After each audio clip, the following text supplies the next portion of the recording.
ഈ സമൂഹത്തില് ജീവിക്കുന്ന ഒരുപാട് കുടുംബങ്ങളും പിന്നെ ഫാമിലീസും അങ്ങനെയൊക്കെയുള്ള ഈ നാട്ടില് ഓരോരുത്തരും വന്നിരുന്നിട്ട് ഇങ്ങനെ വായിക്കുവോ തോന്നുന്ന കോതയ്ക്ക് പാട്ടെന്നുള്ള രീതിയിൽ വിളിച്ചു പറഞ്ഞാല് ആ പറയുന്നത് വിജേഷ് നമസ്തേ.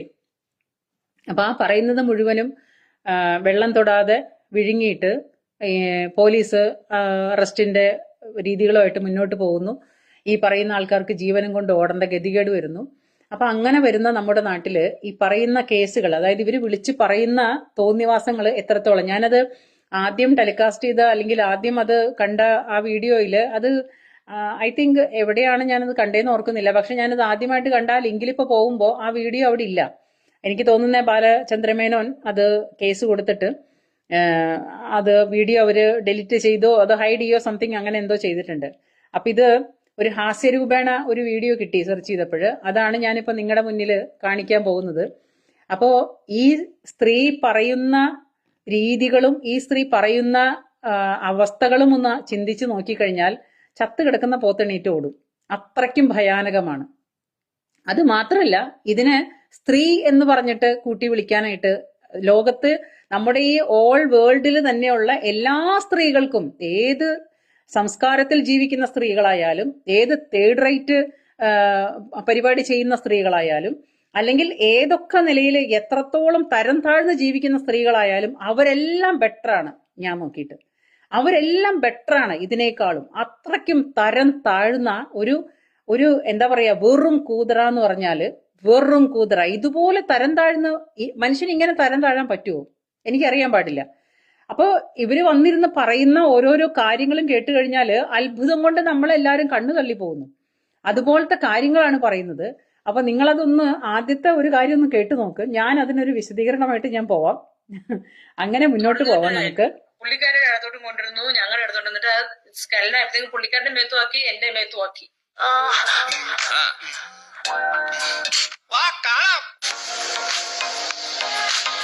പുറമേ കാണുന്ന മുഖമല്ല നമ്മൾ പുള്ളിനെ പേഴ്സണൽ ആയിട്ട് കാണുമ്പോ വളരെ വികൃതമായ ഒരു മനുഷ്യനാണ് ഈ ബാലചന്ദ്ര മേനോൻ എന്ന് പറയുന്ന ആള്. അത് എനിക്ക് പറയാതിരിക്കാൻ പറ്റത്തില്ല. കാരണം അദ്ദേഹം ഒരു ബഹുമാനം അദ്ദേഹം അർഹിക്കുന്നില്ല. കാരണം അത്രത്തോളം ഹൊറിബിൾ ആയിരുന്നു ഞാൻ കണ്ട കാഴ്ച. നീ കണ്ടത് എന്താണെന്ന് പറ. ചേട്ടാ ഈ ചെറുപഴം എന്താവല്ല. ആദ്യത്തെ ദിവസം തന്നെ എന്നെ വിളിച്ചു. ഒരു 12 മണിയായപ്പോ അന്ന് അവന്റെ അമ്മ വന്നിട്ടുണ്ട്. റൂമിൽ കിടന്നപ്പോ മിനു ഉറങ്ങിയോ? ഞാൻ പറഞ്ഞില്ല, അങ്ങോട്ടൊന്നും ഒരു റൂമിലോട്ട് ഒരു കാര്യം പറയാനുണ്ട്. അപ്പൊ ഒരു കുട്ടിയുടെ ഒച്ചങ്ങോട്ട് കേട്ടുകൊണ്ട് ഞാൻ ആ റൂം. ഒരു സെക്കൻഡ്. ആദ്യത്തെ പ്രാവശ്യം വിളിച്ചു. എത്രയാണ് സമയം? 12 മണി. രാത്രി 12 മണിക്ക് മീനു ഉറങ്ങിയിട്ടില്ല. രാത്രി 12 മണിക്ക് മീനു ഉറങ്ങിയിട്ടില്ല. മീനു ഉറങ്ങാറേ ഇല്ല. അപ്പൊ രാത്രി 12 മണിക്ക് മീനു ഒന്ന് വരും മുറിയിലെന്ന് പറയുമ്പോ ഈ ലജ്ജയും നാണവും മാനവുമുള്ള ഒരു സ്ത്രീ ആണെന്നുണ്ടെങ്കിൽ അവരെന്തു പറയും? അയ്യോ സാറേ സോറി, ഈ സമയത്ത് എനിക്ക് വരാൻ ബുദ്ധിമുട്ടുണ്ട്. അതായത് കുടുംബത്ത് പിറന്ന മനുഷ്യനായ മൂക്ക് കിഴിപ്പിട്ടുള്ള ഒരു സ്ത്രീയാണ് എന്നുണ്ടെങ്കിൽ, മാന്യതയുള്ള ഒരു സ്ത്രീ ആണെന്നുണ്ടെങ്കിൽ അവരെന്തു പറയും? അയ്യോ എനിക്ക് ഈ സമയത്ത് വരാൻ ബുദ്ധിമുട്ടുണ്ട് സാർ എന്ന് പറയും. അപ്പൊ രാത്രി 12 മണിക്കാണ് ഇവരെ വിളിക്കുന്നത്. രാത്രി 12 മണിക്ക് വിളിക്കുമ്പോഴും പോകാനുള്ള മനസ്സുണ്ടല്ലോ, അത് സമ്മതിക്കാതെ വയ്യ. നമോവാഹം. രാത്രി 12 മണിക്ക് വിളിച്ചിട്ട് ആര് വിളിക്കുവാണെങ്കിലും അവരുടെയൊക്കെ കൂടെ പോവാൻ തയ്യാറായിട്ടിരിക്കുന്ന ഈ ചേച്ചിയുടെ മനസ്സ് നമ്മൾ കാണാതെ പോകരുത്. അങ്ങനെ കാണാതെ പോയാലുണ്ടല്ലോ പാവം കിട്ടും. അത്രയ്ക്ക് നിഷ്കളങ്കയായ, അത്രയ്ക്കും ഇന്നസെന്റ് ആയ ഒരു ചേച്ചിയാണ്. ആര് വിളിച്ചാലും പോവും. ആരെയും വിഷമിപ്പിക്കാൻ ചേച്ചിക്ക് പറ്റില്ല. ചേച്ചി അത്രയ്ക്കും ഹൃദയ വിശാലതയുള്ള, ഇന്നുള്ള എല്ലാവരും ഹൃദയത്തിനൊക്കെ വിശാലത വളരെ കുറവാണ്. പക്ഷെ ചേച്ചിയുടെ ഹൃദയത്തിന്റെ വിശാലത വളരെ കൂടുതലാണ്. അങ്ങനെ 12 മണിക്ക് അവിടെ ചെന്നിട്ട്, അതായത് അതിന്റെ കൂടെ ഈ കഷായത്തിന് മേമ്പടി ചേർക്കുന്ന പോലെ പറയുന്ന ഒരു കാര്യമുണ്ട്. ഈ ബാലചന്ദ്ര മേനോൻ എന്ന് പറയുന്ന വ്യക്തി ഉണ്ടല്ലോ, മഹാവൃത്തികെട്ട വ്യക്തിയാണ് എന്നാണ് പറയുന്നത്. അപ്പൊ ഈ സ്ത്രീ പറയുമ്പോഴും നമ്മൾ എല്ലാവരും ചിന്തിക്കാത്ത ഒരു സംഗതി ഞാൻ നിങ്ങളെ ശ്രദ്ധിച്ചിട്ടില്ലെങ്കിൽ ഞാൻ പറയാണ്. ഇവരുടെ ഫുൾ നെയിം കണ്ട് ഞാൻ കേട്ടിട്ടുള്ളത് മീനു മുനീർ എന്നാണ്. മീനു മുനീർ. അപ്പൊ ഇതൊരു ജിഹാദിസം മണക്കുന്നുണ്ട് എനിക്ക്. അപ്പുറത്തുള്ള ആളുടെ പേരെന്താണ്? ബാലചന്ദ്ര മേനോൻ. ആഹാ, ബാലചന്ദ്ര മേനോൻ എന്ന് പറഞ്ഞാൽ ഇപ്പോഴും ജാതിവാലും പേരിന്റെ അറ്റത്ത് കൊണ്ട് നടക്കുന്ന ഇയാളെ നിന്ന് ശരി ഒടിച്ചു മടക്കിയിട്ടുള്ള കാര്യമുള്ളൂ എന്നും പറഞ്ഞ് ചേച്ചി രണ്ടും കൽപ്പിച്ച് ഇറങ്ങിയതാണ്. ബാലചന്ദ്ര മേനോൻ എന്ന് പറയുന്ന വ്യക്തിത്വത്തിനെതിരെ ആഞ്ഞടിക്കാൻ വേണ്ടിയിട്ട് അവിടെ ചെന്നപ്പോ ആഞ്ഞടിച്ചത് ബാലചന്ദ്ര മേനോനാണ്. I am sorry. അപ്പോ ബാലചന്ദ്ര മേനോൻ എന്ന് പറയുന്ന വ്യക്തിത്വത്തിനെതിരെ ആഞ്ഞടിക്കാനായിട്ട് ചേച്ചി ഇറങ്ങി തിരിച്ചിട്ട് ചേച്ചി അവിടെ ചെന്ന് കാണുമ്പോൾ കാണുന്ന കാഴ്ച, ഓ മൈ ഗോഡ്, എന്റെ മേത്തേക്ക് തെറിപ്പിച്ചു, കാണാൻ കൊള്ളൂല. എന്ത്, രാത്രി 12 മണിക്കാണ്, ഹായ് ഗമേഷ്, രാത്രി 12 മണിക്കാണ് ഇദ്ദേഹം ഈ കാഴ്ച കാണാനായിട്ട് അവിടെ ചെല്ലുന്നത്. ബാലചന്ദ്ര മേനോൻ അവിടെ ചെന്നപ്പോ 3 യുവതികൾ ഇങ്ങനെ നിരന്ന് കിടക്കുന്നുണ്ട്, 3 അവിടെ ഭയങ്കരമായിട്ട് വെള്ളടി നടക്കുന്നു. അപ്പോ ഈ സംഗതികൾ, അപ്പൊ ഈ 3 പേരെയും മാറി മാറി മാറി മാറി ബാലചന്ദ്ര മേനോൻ ഈ സംഗതികൾ ചെയ്തുകൊണ്ടിരിക്കുന്നു. അതൊക്കെ ലൈവായിട്ട് ഇവർ കണ്ടു, ആസ്വദിച്ചു. അത് കഴിഞ്ഞിട്ട് അവര് ചെയ്യുന്ന കൂട്ടത്തിൽ ബാലചന്ദ്ര മേനോൻ ഇവരെയും കൂടെ, ഇവരുടെ മേലേക്കും കൂടെ തെറിപ്പിച്ച് ഇവരെയും കൂടെ എന്താ പറയാ, എനിക്ക് പറയാൻ വാക്കുകൾ കിട്ടുന്നില്ല, ആ അവസ്ഥയിലേക്ക് കൊണ്ടാക്കി എന്നാണ് പറയുന്നത്. അപ്പൊ നിങ്ങളൊന്ന് ചിന്തിച്ചു നോക്ക്, രാത്രി 12 മണിക്കാണ് ചേച്ചി ഭയങ്കരമായ വിശാല മനസ്കതയോട് കൂടിയിട്ട് അദ്ദേഹത്തിന്റെ അടുത്തോട്ട് പോയത്. ഇനി അടുത്ത ഭാഗം കൂടെ നമുക്കൊന്ന് കേൾക്കാം. ചെന്നപ്പോ ആ കുട്ടീനെ ഇങ്ങനെ ഭീഷണിപ്പെടുത്തിക്കൊണ്ടിരിക്കണം. ആ കുട്ടി ഇങ്ങനെ എന്തോ കണ്ടു ഭയന്ന പോലെ ഇങ്ങനെ തുറച്ചു നോക്കിക്കൊണ്ടിരിപ്പുണ്ട് ബാലേന്ദ്ര മേനോനെ. ഞാൻ ചോദിച്ചു, എന്താ സാറേ? ഇവിടെ ഇരിക്കാം, ഈ കുട്ടിക്ക് ഭയങ്കര പേടിയാ. അപ്പോൾ ഞാനാകെ ബ്ലിങ്ക് അടിച്ചത്, എന്തോടാ വാട്സ് ഗോയിങ് ഓൺ. പിന്നെ ഒരു ദിവസമാണെങ്കിൽ ഇതുപോലെ രാത്രി അല്ല, ഞാനൊന്ന് ബ്ലിങ്ക് അടിച്ചു. അതായത് ഈ 16-17 വയസ്സുള്ള ഈ യുവ തരുണി, ഈ 16 വയസ്സേ ആയിട്ടുള്ളൂ, എന്താണെന്നറിയില്ല, ഈ ലോകം എന്താണെന്നറിയില്ല. ബാലചന്ദ്ര മേനോന്റെ അടുത്തേക്ക് ചെന്നപ്പോ അവിടെ കാണുന്നത് എന്താണെന്നറിയില്ല. ബാലചന്ദ്രമേനോൻ വിവസ്ത്രനാണ്. അപ്പൊ ആദ്യമായിട്ട് കാണുന്ന സംഭവങ്ങളൊക്കെ കണ്ട് പേടിച്ച് വിറങ്ങലിച്ച് മറ്റുള്ളവർക്കും കൂടെ ഭയങ്കരമായിട്ട് ഭയാനകമായ ഒരു അവസ്ഥയിൽ ചെന്ന് പെട്ടപ്പോഴ് എന്താണെന്നറിയാതെ ആകെ എന്താ പറയാ വിജൃംഭിച്ചു എന്നാണ് പറയുന്നത്. ചേച്ചി ആകെ ആദ്യമായിട്ട് കണ്ട കാഴ്ചയാണ്. കാരണം ഈ ചേച്ചിയുടെ പല വെബ്സൈറ്റ് വീഡിയോസും ഇപ്പൊ പുറത്തേക്ക് ഇറങ്ങുന്നുണ്ട്. ഇദ്ദേഹം ഈ ചേച്ചിയുടെ പൂർണ്ണമായ വീഡിയോസും അല്ലാത്ത വീഡിയോസും പിന്നെ ശരീരത്തിന്റെ ഭാഗങ്ങളൊക്കെ നാട്ടുകാർക്ക് വിൽക്കാനായിട്ട് വെച്ചിട്ട് നമ്മൾ ഈ വഴിക്കച്ചവടക്കാരെയൊക്കെ കണ്ടിട്ടില്ലേ, ആ വഴിക്കച്ചവടക്കാരെ അവര് ചെറിയ ചെറിയ സാധനങ്ങൾ കൊണ്ടുവന്ന് വെച്ച് വിൽക്കുന്നവർക്ക് അതിനേക്കാളും മാന്യതയുണ്ടെന്നാണ്. അത് അവരുടെ വയറ്റിപ്പഴപ്പിന് വേണ്ടിയിട്ടാണ്. അപ്പോ ഇത്രയും നല്ല മനുഷ്യര് വയറ്റിപ്പഴപ്പിന് വേണ്ടി അവരുടെ വീട്ടിലുണ്ടായ പച്ചക്കറികളോ അല്ലെങ്കിൽ അവരുടെ കയ്യിലുള്ള സാധനങ്ങളോ വഴിവെക്കിൽ കൊണ്ടുവച്ച് വിൽക്കുന്നത് പോലെ ഈ ചേച്ചി അവരവരുടെ ദേഹത്തുള്ള സർവമാന സംഭവങ്ങൾ നാട്ടുകാർക്ക് കാണിച്ചിട്ട് വേണോ എന്ന് ചോദിക്കുന്ന ഒരു വീഡിയോ ഞാൻ കണ്ടായിരുന്നു. അത്രയ്ക്കും പതിവ്രതയായ, അത്രയ്ക്കും പരിശുദ്ധയായ, അത്രയ്ക്കും നിഷ്കളങ്കയായ ഒരു ചേച്ചിയാണ്. അപ്പൊ അതുകൊണ്ട് ചേച്ചിയുടെ അടുത്ത എപ്പിസോഡും കൂടെ നമുക്കൊന്ന് കേൾക്കാം. രാത്രി വിളിച്ചപ്പോ ഞാൻ ചെന്നപ്പോ, ഹലോ മിനു, അപ്പൊ എന്നോട് ആദ്യമേ തന്നെ പറഞ്ഞു, സിനിമാ ഫീൽഡ് എന്ന് വെച്ചാൽ വളരെ നിങ്ങൾ ഉദ്ദേശിച്ച പോലെ വളരെ രസമുള്ളതാണ്, അത് ഞാൻ ഇൻട്രൊഡ്യൂസ് ചെയ്തുതരാം എന്താണ് ഫിലിം ഫീൽഡ് എന്നൊക്കെ അങ്ങനെ മുന്നിൽ പറഞ്ഞിട്ടുണ്ട്. സംശയമില്ല, എനിക്ക് തോന്നി ആദ്യം കണ്ടപ്പോഴേ അവർക്ക് നമ്മളോട് ലൈൻ ഉണ്ട്. കുറച്ച് രാത്രിയൊക്കെ വിളിച്ചുകൊണ്ട് 1 മണിയായി കാണും. എനിക്ക് ദേഷ്യമൊക്കെ വന്നു, നമുക്കൊന്നും പറയാനും പറ്റത്തില്ല. അതിനിടയിൽ ഞാൻ ഈ സിനിമയിലോട്ട് വന്നപ്പോഴത്തേക്കും അയ്യോ കായിക താരം സിനിമാ താരമാകുന്നുള്ള കാര്യം പത്രത്തിൽ മുഴുവൻ അങ്ങോട്ട് വന്നു. ഇനി നമുക്ക് ഇടയ്ക്ക് നിർത്തിപ്പോയാൽ നമുക്ക് നടക്കരുത്. അപ്പൊ ഇനി നമുക്കവിടെ പിടിച്ച് നിൽക്കാനായിട്ട് രക്ഷയില്ലാണ്ടായിപ്പോയി. അപ്പൊ 1 മണിക്ക് വിളിച്ചപ്പോ ഞാൻ എന്തൊക്കെയല്ലോ അവിടെ ചെന്നിട്ടോ. ചെന്നപ്പോ കാണുന്നത് എന്താണെന്നറിയോ, 3 പെൺകുട്ടികൾ ഇങ്ങനെ വിവസ്ത്രമായിട്ട് ഇങ്ങനെ ബെഡിൽ കിടക്കണം. ഇദ്ദേഹം മാറി മാറി ഇങ്ങനെ ഇന്റർപോസ് ചെയ്യാണ്. പിന്നെ കാണുന്ന 2-3 പേര് അവിടെ ഇരിപ്പുണ്ട്, ആണുങ്ങള്. ആരാന്നും എനിക്കറിയത്തില്ല. ഞാൻ പെട്ടെന്ന് ഇങ്ങനെ അയ്യോ ഇതെന്താ you can sit and watch, അവിടെ ഇരിക്കും, വാച്ച് ചെയ്യുന്നുണ്ട്. ഭയങ്കര വെള്ളമൊക്കെ ഭയങ്കരമായിട്ട് മദ്യപിച്ചിട്ടുണ്ടായിരുന്നു. ഞാൻ അപ്പൊ അത് കണ്ടു. ഞാൻ പറഞ്ഞു എനിക്കതൊന്നും കാണണ്ടെന്ന് പറഞ്ഞു സത്യമായിട്ട് ഓടിപ്പോയി. അത് രണ്ടാമത്തെ. അപ്പൊ രണ്ടാമത്തെ കാഴ്ച നിങ്ങൾ കേട്ടല്ലോ. രാത്രി 1 മണിക്കാണ്. സമയം ശ്രദ്ധിക്കണം. രാത്രി 1 മണിക്ക് ചേച്ചി വിളിക്കുമ്പോ വീണ്ടും വിശാലമായ ഹൃദയം തുറന്നിട്ടിട്ട് ചേച്ചി ചെല്ലുവാണ്. അവിടെ ചെല്ലുമ്പോ ചേച്ചി കാണുന്ന കാഴ്ച 3 പേര് വിവസ്ത്രയായി കിടക്കുന്നു. ബാലചന്ദ്ര മേനോൻ മാറി മാറി മാറി മാറി എന്തെല്ലാമോ ചെയ്യുന്നു. ചേച്ചി ആദ്യമായിട്ട് കാണുന്ന സംഭവമായതുകൊണ്ട് ചേച്ചി പേടിച്ചു. ചേച്ചി ഭയപ്പെട്ട് അവിടെ ചെല്ലുമ്പോൾ അവരൊക്കെ വെള്ളടിക്കുന്നുണ്ട്. അപ്പൊ വെള്ളടി ആദ്യമായിട്ട് കണ്ടിട്ടില്ല, ചേച്ചി വിവസ്ത്രയായിട്ട് കണ്ടിട്ടില്ല, ചേച്ചി ആണുങ്ങളെ തന്നെ കണ്ടിട്ടില്ല.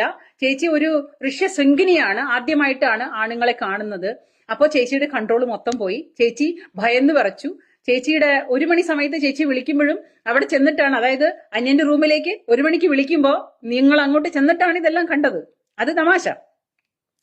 അപ്പൊ ആ നിഷ്കളങ്കമായ മനസ്സിന്റെ തമാശകൾ നമ്മളിങ്ങനെ കേൾക്കുമ്പോ ഇത്രയും വൃത്തികെട്ട രീതിയിലുള്ള ഈ സ്ത്രീ ഇറങ്ങി പുറപ്പെട്ടിട്ടുള്ളത് ഭയങ്കരമായിട്ട്, അതായത് ഭക്ഷണം കഴിക്കുന്ന 3 നേരം ഭക്ഷണം കഴിക്കുന്ന മനുഷ്യർക്ക് മനസ്സിലാവും ഈ സ്ത്രീയുടെ പേര് മീനു മുനീർ എന്നാണ്. അപ്പൊ ഇതൊരു ജിഹാദിസത്തിന്റെ പരിപാടിയാണ്, ജിഹാദിസത്തിന്റെ കോപ്പുകൂട്ടലാണ്.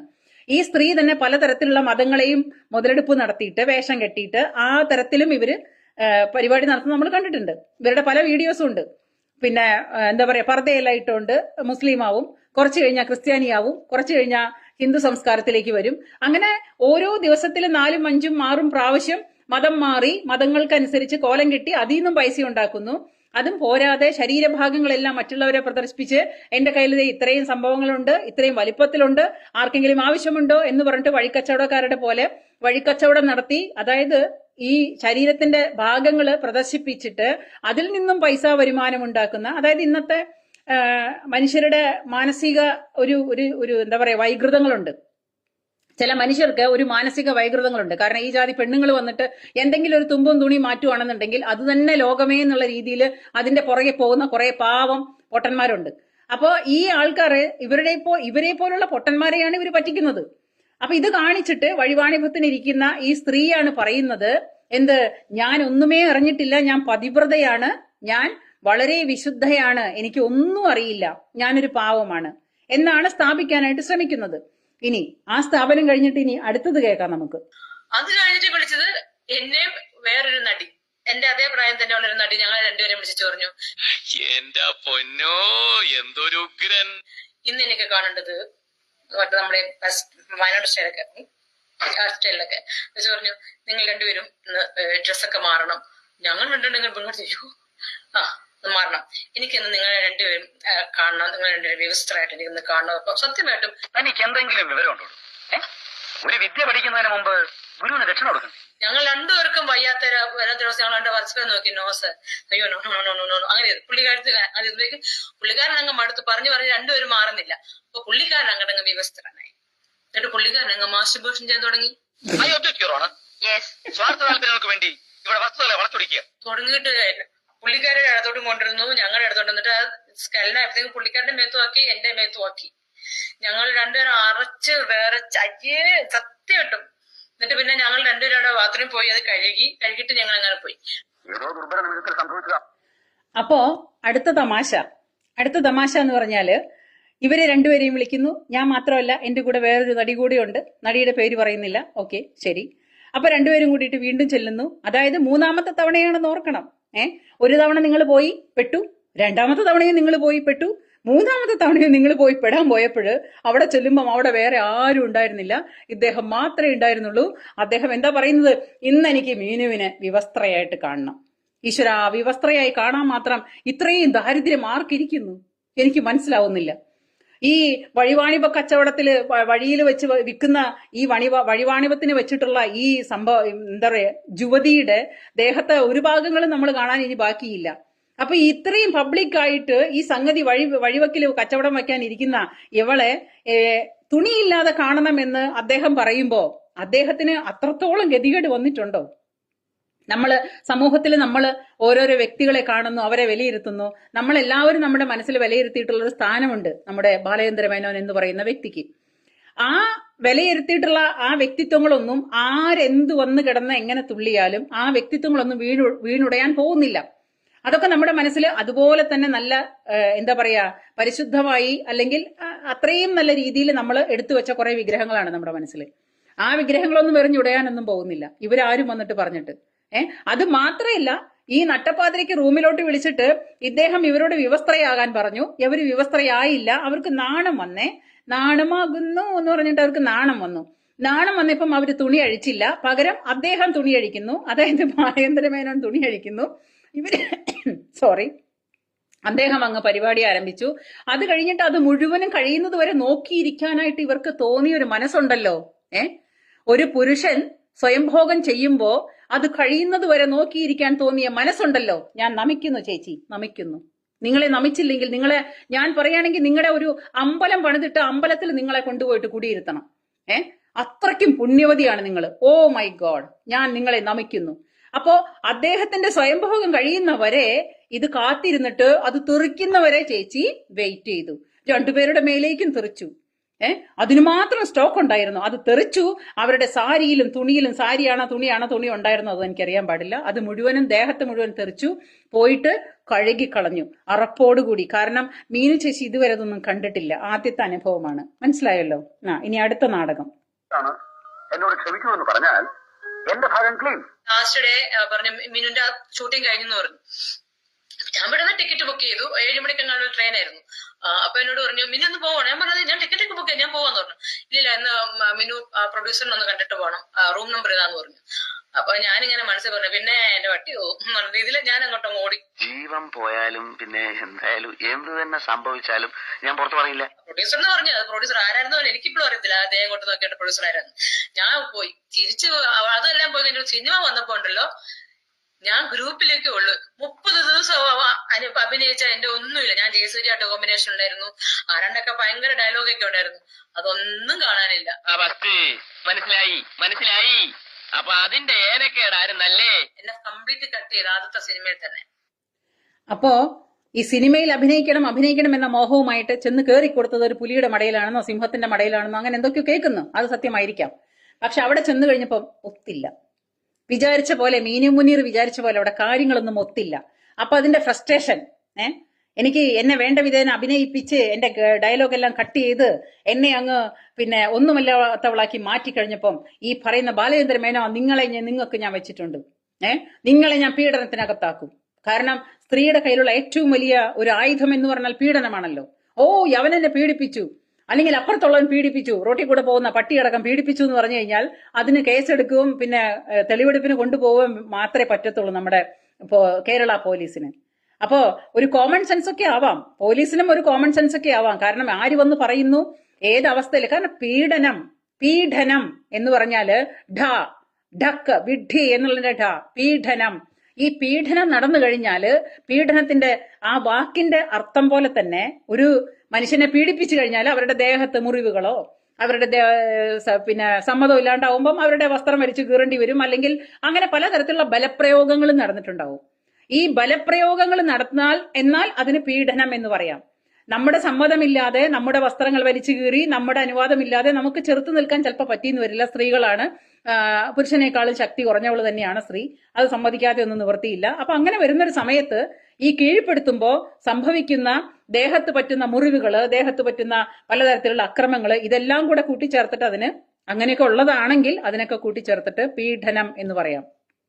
പിന്നെ ഒരാളുടെ വീട്ടില് അവരുടെ അനുവാദമില്ലാതെ അവരുടെ വീട്ടിൽ കയറി അതിക്രമിച്ച് കയറി അവരുടെ സമ്മതമില്ലാതെ അവരുടെ കൈക്ക് കയറി പിടിച്ച് അവരെ അവിടുന്ന് വലിച്ചെടുത്തോണ്ട് വല്ല വണ്ടിയിലിട്ടുകൊണ്ട് പോയാൽ അതിന് ഈ പറയുന്ന പോലെ പറയാം പീഡനം മാത്രമല്ല, അവരെ അവിടുന്ന് പിന്നെ കിഡ്നാപ്പ് ചെയ്ത് കൊണ്ടുപോയി അവരെ ഇഷ്ടമില്ലാതെ. ഇത് സ്വയം ഇറങ്ങി തിരിച്ച് വിളിക്കുമ്പോ ഇങ്ങനെ പോവാനായിട്ട് ഇതുപോലെ ഇറങ്ങി തിരിച്ച ഇവർക്ക് ഞാൻ പറയണേ, നമ്മുടെ ഈ റോട്ടിൽ കൂടെ പോകുന്ന പാണ്ടിലോറി ഇല്ലേ, ഞങ്ങളുടെ വീടൊക്കെ ബൈപ്പാസിന്റെ അടുത്താണ്. അപ്പോ ഈ പാണ്ടിലോറികൾ ഇങ്ങനെ വേണ്ടത് പോവും. ഇപ്പം എന്താ പറയാ, ഒരുപാട് ചരക്കുകളൊക്കെ കയറ്റിയിട്ട് 10 ചക്രം ഉള്ളതും 16 ചക്രം ഉള്ളതും ഒക്കെ പോകുന്ന വലിയ വലിയ പാണ്ടിലോറികൾ പോവും. എനിക്ക് ഈ പറയുന്ന സംഗതികളൊക്കെ കേൾക്കുമ്പോൾ ഈ ലോകം മുഴുവനും കിടന്ന് ഓടുന്നൊരു പാണ്ടിലോറിയാണ് ഓർമ്മ വരുന്നത്. അത് എന്റെ മാത്രം പ്രശ്നമാണോ അറിയാൻ പാടില്ല. അപ്പൊ ഈ വിളിക്കുന്നിടത്തേക്കൊക്കെ പോകുന്ന ഈ ചേച്ചിയുടെ അവസാനത്തെ ഡയലോഗും കൂടെ നമുക്കൊന്ന് കേൾക്കാം. അതും കൂടെ കേട്ടിട്ട് നിർവൃത്തി അടയാം. ബാലചന്ദ്ര മേനോനും പകവെട്ടി, ജയസൂര്യയും പകവെട്ടി. ജയസൂര്യയുടെ കോമ്പിനേഷൻ ഉണ്ടല്ലോ, അപ്പൊ അവരെല്ലാരും കൂടെ അടിച്ച് നമ്മളെ താഴെയിട്ട് കളഞ്ഞു. എന്നാലും ഇത്രയും ഞാൻ പ്രതീക്ഷിച്ചില്ല. നമ്മള് വലിയ ആഗ്രഹത്തോടെയൊക്കെ വന്നതാ സിനിമയിലെ അഭിനയിക്കാൻ. വലിയ നല്ല സത്യമാണ്, നല്ലോട്ട് പെർഫോം ഒക്കെ ചെയ്തായിരുന്നു. എന്നെ എല്ലാരും സിനിമ കണ്ടിരുന്നു. അപ്പൊ അതില് മിനുവിന്റെ ഒരു 2-3 സീനുകളിലെ മിനു ഉള്ളെന്ന് തോന്നുന്നു. അത്രേ ഉള്ളൂന്നേ. അത് വീട്ടുകാരൊക്കെ പറയാ 30 ദിവസം പോയിട്ട് ഇത്ര അഭിനയിച്ചോളൂ എങ്ങനെയൊക്കെ ചോദിക്കുന്നോട്. ആ ചേച്ചി പണ്ടൊന്ന് മദിരാശി പോയതാണ്. എന്തിന്? നടിയാവാനായിട്ട്. വെറുതെ ആയി ഈ അടി പിടി വെടി, ഇതാണല്ലോ സിനിമ.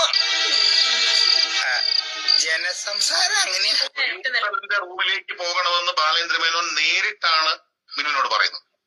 അമ്മ സത്യാണ് നേരിട്ടാ പറഞ്ഞത്. അപ്പൊ ഇതൊക്കെയാണ് ഓരോ ദിവസം ഓരോ വെറൈറ്റിയാണ് ബാലേന്ദ്ര മേനോന്റെ അല്ലേ? അതെ. പുള്ളി ഒരു വൃത്തികേട് ടൈപ്പാണ്. എന്നോട് ഇത് വേണ്ടായിരുന്നു. ഇത്രേ ഉള്ളൂ. പുള്ളി വൃത്തികെട്ടവനാണെന്ന് വരുത്തി തീർക്കണം.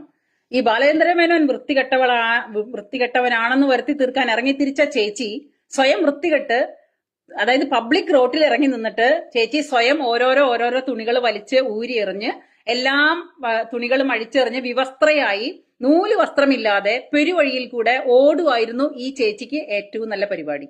ഞാൻ എന്റെ കണ്ണുകൊണ്ട് നോക്കുമ്പോ ഇവർക്ക് ചേരുന്നൊരു പണി ഈ പറയുന്ന മനുഷ്യരുടെ നേരെ കൈ ചൂണ്ടിയിട്ട് ജയസൂര്യ പീഡിപ്പിച്ചു, മുകേഷ് പീഡിപ്പിച്ചു, അല്ലെങ്കിൽ ബാലേന്ദ്രമേനോൻ പീഡിപ്പിച്ചു എന്നൊക്കെ പറയുന്ന അതിനേക്കാൾ നല്ലത് ഈ മീനു മുനീർ എന്ന് പറയുന്ന പിന്നെ ചേച്ചിയെ, ആ ചേച്ചിക്ക് ഏറ്റവും പറ്റിയ അല്ലെങ്കിൽ ഏറ്റവും ഈസി ആയിട്ടുള്ള ഒരു പരിപാടി എന്ന് പറഞ്ഞാല് റോഡിൽ ഇറങ്ങി നിന്ന് പബ്ലിക് റോഡിൽ 4 ആള് കാണുന്നിടത്ത്, ആര് കാണാത്തടത്തല്ല, 4 ആള് കാണുന്നിടത്ത് ഇറങ്ങി നിന്നിട്ട് ഓരോരോ തുണികൾ ഇങ്ങനെ ഊരി എറിഞ്ഞ് എല്ലാവരുടെ മുമ്പിലും തുണിയില്ലാതെ അവിടെ കിടന്ന് ചാടിയിരുന്നെങ്കിൽ ഇതിനേക്കാളും അന്തസ്സുണ്ടായിരുന്നു അല്ലേ? അവസാനം പറയുന്നുണ്ട്, അതായത് കള്ളത്തരം പറയുമ്പോഴും ആ കള്ളത്തരം അവരറിയാതെ പുറത്തോട്ട് വരുന്നുണ്ട്. ആ സിനിമയിൽ അഭിനയിച്ചു, അതുവരേക്കും അഭിനയിച്ചിട്ട് ഒറ്റ സീനിൽ പോലും ഞാനില്ല. ജയസൂര്യയുടെ കൂടെ ബൈറ്റുണ്ടായിരുന്നു, അതും ഇല്ല, യാതൊന്നുമില്ല, എല്ലാം കട്ട് ചെയ്തു. 30 ദിവസം വീട്ടുകാർ ചോദിച്ചെന്ന്, 30 ദിവസം പോയി കിടന്നിട്ട് നിനക്കൊന്നും കിട്ടിയില്ലേന്ന്. അപ്പൊ ആ 30 ദിവസം ആരുടെക്കോ കൂടെ എന്തിനേക്കോ എവിടേക്കോ പോയതായിരുന്നു. അതൊന്നും ഇവിടെ പറയാൻ കൊള്ളില്ല, അതുകൊണ്ട് ചേച്ചി പറയുന്നില്ല. അപ്പൊ ചേച്ചി എന്ത് ചെയ്തു? ആ 30 ദിവസത്തെ കാര്യങ്ങൾ കറക്റ്റ് ആയിട്ട് പറഞ്ഞ് അത് ജയസൂര്യക്കും മുകേഷിനും ബാലേന്ദ്രമേനോനും കൂടെ പങ്കിട്ട് കൊടുത്തു. അതാണ് സംഭവിച്ചത്. പിന്നെ ആ സിനിമയില് ചാൻസ് തരാത്തതിന്റെയും ആ സിനിമയിൽ അഭിനയിപ്പിക്കാത്തതിന്റെയും ഒരു ഫ്രസ്ട്രേഷൻ അങ്ങോട്ട് പറഞ്ഞങ്ങ് തീർത്തു. അതങ്ങനെ. ഇനി മുകേഷിന്റെ കാര്യങ്ങൾ എടുക്കുകയാണെന്നുണ്ടെങ്കിൽ മുകേഷിനെ ഞാൻ ഒരിക്കലും വെള്ള പൂശാനൊന്നും ശ്രമിക്കില്ല. മുകേഷ് ഒന്നാന്തരം അന്തം കമ്മി ഈ പറയുന്ന തീവ്രത പൊന്നുമോനാണ്, അതില് ഒരു സംശയവും. അപ്പോ അദ്ദേഹത്തിന്റെ കൂടെയുള്ള പീഡനത്തിന് എങ്ങനെയാണ്? എന്നെ ഒരുപാട് കാലം കൂടെ കൊണ്ടു നടന്ന് പീഡിപ്പിച്ചതാണ് മുകേഷ്. ഒരുപാട് കാലം കൂടെ കൊണ്ടു നടന്ന് ചേച്ചിയെ പീഡിപ്പിച്ച് അവസാനം ചേച്ചി അവശയായി, ആ തളർന്നു കഴിഞ്ഞപ്പം ചേച്ചി എന്ത് ചെയ്തെന്നറിയോ? എന്റെ പൊന്നെയോ എന്നെ കൊച്ചിന് ചേർക്കാനായിട്ട് 25,000 രൂപ താ, സ്കൂളിൽ ചേർക്കാനെങ്കിലും. ദുഷ്ടാ, നീ എന്നെ കുറെ കൊണ്ടു നടന്ന് പീഡിപ്പിച്ചില്ലേ? നീ എന്നെ പിന്നാലെ നടന്ന് പീഡിപ്പിക്കുമായിരുന്നില്ലേ? ഞാൻ നീ വിളിക്കുന്നിടത്തേക്കൊക്കെ വന്നില്ലേ? അതൊക്കെ നീ പറയുന്ന പോലെ ഞാൻ അനുസരിച്ചില്ല. എന്റെ കുഞ്ഞിനെ സ്കൂളിൽ ചേർക്കാൻ 27,000 രൂപ താ. ആ 25,000 രൂപ കൊടുത്തില്ല. അന്നേരം അമ്പട മുകേഷേ, നിനക്ക് ഞാൻ വെച്ചിട്ടുണ്ട്. അപ്പൊ അന്നേരം മുകേഷിനെ നേരെ പിന്നെ പത്രക്കാരുടെ മുന്നിൽ വന്നിരുന്നോണ്ട് അയ്യോ മുകേഷ് അണ്ണൻ പീഡിപ്പിച്ച് ജയസൂര്യയുടെ കൂടെ സിനിമയിൽ കാര്യമായ റോള് കൊടുത്തില്ല. ജയസൂര്യ അണ്ണ നിനക്ക് ഞാൻ വെച്ചിട്ടുണ്ട്. ജയസൂര്യനും കൊടുത്ത് വലിയൊരു പീഡന കഥ ഇപ്പം വന്നിട്ടിപ്പം ബാലചന്ദ്രമേനോനും കിട്ടി അവസാനം. ഇത് എല്ലാത്തിന്റെയും അവസാനം കണ്ടെത്താനായിട്ട് ഇനി എത്ര പേരുടെ പേര് ബാക്കി വരാനുണ്ടെന്ന് ചോദിച്ചു കഴിഞ്ഞാൽ പാവം റോട്ടിൽ കൂടെ ഓടി നടക്കുന്ന തെരുവ് പട്ടികൾ മാത്രമേ ബാക്കിയുള്ളൂ. ആ തെരുവ് പട്ടികൾക്ക് പോലും അറയ്ക്കും ഈ സ്ത്രീയെ തൊടാനായിട്ട്.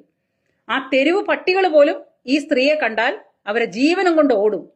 കാരണം ഇതൊരു പീഡന യന്ത്രമാണോ? എനിക്കറിയാൻ പാടില്ല. പീഡനയന്ത്രം വരുന്നത് കണ്ടിട്ട് ആ പട്ടികൾ ഇതുപോലത്തെ ഒരു പീഡന കഥ നമ്മൾ ഇതിനു മുമ്പ് ഒരു സർക്കാരിനെ തട്ടിയിട്ടില്ലേ? നമ്മുടെ ഉമ്മൻചാണ്ടി സർക്കാരിനെ തട്ടിയിട്ട ഒരു പീഡന യന്ത്രം ഉണ്ടായിരുന്നല്ലോ. ഇനി പേര് പറഞ്ഞ എന്റെ മേലൊന്നും കേസ് വരണ്ടെന്ന് കരുതി ഞാൻ പേര് പറയുന്നില്ല. കോൺഗ്രസ്സുകാരെ മൊത്തം മാർക്സിസ്റ്റുകാരെ മൊത്തം പീഡിപ്പിച്ച ഒരു പീഡനയന്ത്രം ഉണ്ടായിരുന്നു. ആ പീഡനയന്ത്രം പിന്നെ പറയുന്നത്, ഈ സ്ത്രീ പറയുന്നത് എന്താണെങ്കിൽ, വേറൊരു വീഡിയോയിൽ ഞാൻ കേട്ടത് ഒത്തിരി MLA-മാരും ഒത്തിരി മന്ത്രിമാരും ഇവരുടെ കയ്യിലുണ്ടെന്നാണ്.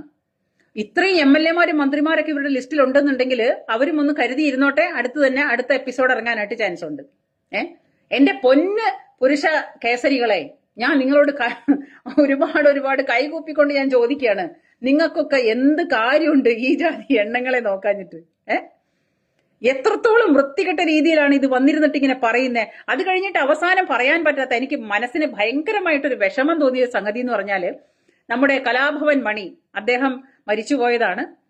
എന്തായാലും ശരി, അദ്ദേഹം മരിച്ചുപോയതാണ്. കേരളക്കര മൊത്തം കരഞ്ഞതാണ് ആ ഒരു മനുഷ്യന്റെ മരണം. അദ്ദേഹത്തിന്റെ പേഴ്സണൽ ലൈഫിൽ എന്തൊക്കെ ഉണ്ടായിരുന്നു എന്നുള്ളത് ഞാൻ ആരും പറയാൻ ആളല്ല, എനിക്കത് പറയേണ്ട ആവശ്യവുമില്ല. ദാറ്റ്സ് മണിച്ചേട്ടന്റെ പേഴ്സണൽ ലൈഫാണ്. അതിൽ ആർക്കും കൈകടത്തേണ്ട ആവശ്യമില്ല. അതായത് ബൈബിളിൽ ഒരു വചനം പറയും, പാപം ചെയ്യാത്തവർ കല്ലെറിയട്ടെ എന്ന് പറയുമ്പോൾ ഒരാൾക്ക് പോലും എല്ലാവരും കയ്യിലെടുത്ത കല്ല് താഴെ ഇട്ടു എന്നാ പറയുന്നത്. യേശുക്രിസ്തു പറഞ്ഞതാണ് പാപം ചെയ്യാത്തവർ കല്ലെറിയട്ടെ എന്ന് പറഞ്ഞപ്പോൾ എല്ലാവരും എറിയാനായിട്ട് എടുത്ത കല്ലുകളെല്ലാം താഴെ ഇട്ടു. കാരണം പാപം ചെയ്യാത്തവരായിട്ട് ആരും ഉണ്ടായിരുന്നില്ല. അപ്പൊ ഇന്നത്തെ സമൂഹത്തില് ഈ മരിച്ചുപോയ മനുഷ്യനെ വരെ ഈ സ്ത്രീ വലിച്ചഴച്ചപ്പോൾ ഇവരെ ചാട്ടവാറിന് അടിക്കണ്ടേ? ഇല്ലെങ്കിൽ വല്ല ടോയ്ലറ്റിൽ മുക്കിയ ചൂല് കൊണ്ട് അടിക്കണ്ടേ ഈ പെണ്ണുമ്പിള്ളയെ? ഈ പെണ്ണുമ്പിള്ളിയെ നാട്ടിലുള്ള സ്ത്രീകളാണ് കൈകാര്യം ചെയ്യേണ്ടത്. സ്ത്രീ തൊട്ടാൽ പീഡനമാവില്ലല്ലോ, പുരുഷൻ തൊടുമ്പോഴല്ലേ പീഡനം. ചെയ്യാത്ത കുറ്റങ്ങൾക്കും അല്ലെങ്കിൽ മനസ്സാവാച അറിയാത്ത കാര്യങ്ങൾക്കും പുരുഷൻ എപ്പോഴും ഈ പീഡനം എന്ന് പറഞ്ഞാല് ഈ പറയാൻ ചൂണ്ടിക്കാണിക്കാനായിട്ട് പുരുഷനെ ചൂണ്ടിക്കാണിക്കുക, പിന്നീട് അങ്ങോട്ട് പീഡനം അനുഭവിക്കുന്ന പുരുഷനാണ്. എന്നെ പീഡിപ്പിച്ചതെന്ന് ഒരുത്തി വായ തുറന്നാ മതി, പിന്നെ അവിടെ നിന്ന് അങ്ങോട്ടുള്ള സർവമാന പീഡനങ്ങളും പുരുഷനാണ്. അവന് കുടുംബം ഉണ്ടെങ്കിൽ അത് പിന്നെ അവസാനിച്ചു പോവും, അവന് നാട്ടിലൊരു നിലയും വിലയുണ്ടെങ്കിൽ അതും അവസാനിച്ചു പോവും. അത് സമൂഹത്തിലും കുടുംബത്തിലും സർവ്വതരത്തിലും എല്ലാ മേഖലകളിലും, അത് കുറച്ച് നല്ല ലെവലിൽ ജീവിക്കുന്ന സെലിബ്രിറ്റികളോ അല്ലെങ്കിൽ കുറച്ചും കൂടെ നല്ല ബിസിനസ്സുകാരോ അല്ലെങ്കിൽ കുറച്ചും കൂടെ ഹൈ ലെവലിൽ ജീവിക്കുന്ന മനുഷ്യരാണെങ്കിലോ അവന്റെ കഥ അതോടെ തീർന്നു, അതോടുകൂടി അയാളുടെ ഗ്രാഫ് താഴോട്ടാണ്, അയാളുടെ ജന്മമേ തൊലയും. അപ്പോ ഇത്രയും വർഷമായിട്ട് കലാഭവൻ മണിയുടെ കാര്യം പറയുമ്പോൾ നമുക്ക് എല്ലാവർക്കും കണ്ണിൽ ഇന്നും കണ്ണീരാണ്. അപ്പൊ ആ ഒരു പാവം മനുഷ്യനെ പോലും ആ ഒരു പാവം മരിച്ചുപോയ ആ ആത്മാവ് ഇത് കാണുന്നുണ്ടെങ്കിൽ ഞാൻ പറയാണ്, ആ ആത്മാവിനെ വരെ വെറുതെ വിടാത്ത ഈ കുലടയെ ടോയ്ലറ്റിൽ ചൂലുമുക്കി തല്ലണം. നാട്ടുകാരെ, നിങ്ങൾക്ക് അല്ലെങ്കിൽ സ്ത്രീകളെ, നാട്ടിലുള്ള മാന്യമായി ജീവിക്കുന്ന സ്ത്രീകളെ, നിങ്ങളുണ്ടല്ലോ ടോയ്ലറ്റിലെ മുക്കിയ ചൂലുകൊണ്ട് ഈ പറയുന്ന സാധനത്തിന് അടിക്കണം. അതാണ് ഞാൻ പറയുന്നത്. കാരണം ആ മനുഷ്യന്റെ കൂടെ അത് ജാഫർ ഇടുക്കിയാണ് കൂട്ടിക്കൊടുത്തതെന്നാണ് പറയുന്നത്. ജാഫർ ഇടുക്കി ജീവിച്ചിരിപ്പുണ്ട്, ആണാണെങ്കിൽ പോയി കേസ് കൊടുക്കട്ടെ. എവളുമാരെയൊക്കെ വരച്ച വരയിൽ നിർത്തി പറയിപ്പിക്കണം. അങ്ങനെ വിട്ടാൽ ശരിയാവില്ലല്ലോ. ആരെ കാണുന്ന നേരെ കാണുന്ന ആരുടെ നേരെയും എന്തും പറയാവുന്ന ഈ രീതിയിലുള്ള ഈ ഭാഷ ഇതുപോലെ നടക്കുന്ന സ്ത്രീകൾക്ക് ഒരു ആവണമെങ്കിൽ അത് അനുഭവിക്കുന്നവർ കൊണ്ടുപോയിട്ട് കേസ് കൊടുക്കണം. കേസ് കൊടുത്താലേ ഇവളുമാരെ ശരിക്കും വരുള്ളൂ. എവള് തെളിയിക്കട്ടെ. കലാഭവൻ മണി പീഡിപ്പിക്കാനായിട്ട് വിളിച്ചു, ജാഫർ ഇടുക്കി കൂട്ടിക്കൊടുത്തു. അവിടെ കൊണ്ടു ചെന്നപ്പം പറഞ്ഞു, പിന്നെ എങ്ങനെ മീനു ഒന്ന് കൂടാൻ പറ്റുമോ, ഒന്ന് കാണാൻ പറ്റുമോ? അയ്യോ സാർ, താല്പര്യമില്ല സാർ. ആദ്യമായിട്ട് എനിക്ക് ആ പണി അറിഞ്ഞുകൂടാ, എനിക്ക് എങ്ങനെയാ പണിയെന്നൊന്നും അറിഞ്ഞുകൂടാ, ചേട്ടനൊന്ന് പറഞ്ഞു തരുമോ? ഞാൻ പറഞ്ഞു തന്നാല് അതെനിക്ക് താല്പര്യമില്ല. അപ്പം കലാഭവൻ മണി സംഗതി പറഞ്ഞു കൊടുത്തു. അയ്യോ ചേട്ടാ, എന്നെ കൊണ്ട് പറ്റത്തില്ല, എനിക്കറിയില്ല, ഞാൻ നിഷ്കളങ്കയാണ്, ഞാൻ പരിശുദ്ധയാണ്, ഞാൻ വളരെ വളരെ പരിശുദ്ധിയോടുകൂടി ജീവിക്കുന്ന ഒരു പാവമാണ്, എനിക്കതൊന്നും പറ്റത്തില്ല. അതും രാത്രി സമയത്താണ്. ആര് വിളിച്ചാലും രാത്രി സമയത്ത് നട്ടപ്പാതിരിക്ക് 12 മണിക്കും 1 മണിക്കും ഓടുന്ന ഒരു നാഷണൽ പെർമിറ്റ് ലോറി വന്നിട്ട് പറയാണ്, അയ്യോ ഞാൻ ഒരു നാടും കണ്ടില്ല, ഒരു വീടും കണ്ടില്ല, എനിക്ക് എങ്ങനെയാ ഡ്രൈവ് ചെയ്യാന്ന് പോലും അറിയില്ല. എങ്ങനെ ഇരിക്കുന്നു നിങ്ങളൊന്ന് പറ. അത് മാത്രമല്ല, ഈ നാഷണൽ പെർമിറ്റ് ലോറി ഇതുപോലെ ഓടി ഓരോരുത്തരും പറയുമ്പോഴും ഓരോരുത്തരുടെ നേരെ ഇങ്ങനെ പീഡന കഥകളും കൊണ്ട് പോവുകയാണെങ്കിൽ ഇത് എവിടെയെങ്കിലുമൊക്കെ ചെന്ന് കുത്തണ്ടേ, എവിടെയെങ്കിലുമൊക്കെ ചെന്ന് അവസാനിക്കണ്ടേ? അപ്പം എന്തോ കാര്യങ്ങളോ ആരോ സംസാരിക്കോ പോവോ, അത് പാടിയിൽ പോയി എന്നാ പറയുന്നത്. പാടി നമുക്ക് എല്ലാവർക്കും പരിചിതമായ ഒരു പേരാണ്. കാരണം അദ്ദേഹം മരിച്ചതിന് ശേഷം നമ്മൾ കേൾക്കുന്ന ഒരു പേരാണ് പാടി. അപ്പൊ പാടിയിൽ പോയിട്ട് ആ മരിച്ചുപോയ മനുഷ്യനടക്കം ഇവരെ ഈ പരിപാടിക്ക് വിളിച്ചുകൊണ്ട് പോയി എന്ന് പറയുമ്പോ ഞാൻ ചോദിക്കുന്നത്, ഒരു മാന്യത അല്ലെങ്കിൽ ഒരു മര്യാദ എന്തെങ്കിലും ഒന്ന് ഈ പറയുന്ന സ്ത്രീക്ക് ഉണ്ടായിരുന്നെങ്കിൽ ഇതേ തരത്തിലുള്ള ആ മരിച്ചുപോയ വ്യക്തിയെങ്കിലും വെറുതെ വിടായിരുന്നല്ലോ. അതിലെനിക്ക് ഒരുപാട് വേദന തോന്നി. ഒരു സ്ത്രീ എന്നാണല്ലോ പറയുന്നത്. സ്ത്രീ പെണ്ണ് നടിച്ചാൽ ബ്രഹ്മനും തടുക്കില്ല എന്ന് പറയും. സാധാരണ കാരണന്മാര് പറയുന്ന ഒരു ഭാഷയാണ്, പെണ്ണ് നടിച്ചാൽ ബ്രഹ്മനും തടുക്കില്ല എന്ന്, ബ്രഹ്മാവ് പോലും തടുക്കില്ല എന്ന്. ഓക്കെ, ശരി. പക്ഷേ അതിന്റെ വേറൊരു പദം കൂടി കാരണന്മാര് പറയും, പെണ്ണ് നടിച്ചാല് കുട്ടി. അത്രേ ഉള്ളൂ. അതിനങ്ങനെ ഒരു പേരും കൂടിയുണ്ട്. അപ്പൊ ഇത് രണ്ടും സ്ത്രീകൾ മനസ്സിലാക്കിയിട്ട് നടന്നാൽ, ഒരു സ്ത്രീ എന്ന് പറഞ്ഞാൽ അവരമ്മയാണ്, സഹോദരിയാണ്, ഭാര്യയാണ്, അങ്ങനെ എല്ലാ തരങ്ങളിലും മകളാണ്. അപ്പോ സ്ത്രീകൾക്ക് പൊതുവെ എല്ലാവരോടുമുള്ള ഒരു മമത, ഒരു വാത്സല്യം, അവരമ്മയായതുകൊണ്ടും പിന്നെ സഹോദരി ആയതുകൊണ്ടും അങ്ങനെയുള്ള എല്ലാ റോളുകളും ഒരുപോലെ. അതുപോലെ എല്ലാവർക്കും നല്ല നല്ല കൂട്ടുകാരികൾ ഉണ്ടായിരിക്കാം, നല്ല ഫ്രണ്ട്സ് ഉണ്ടായിരിക്കാം സ്ത്രീകളായിട്ട്.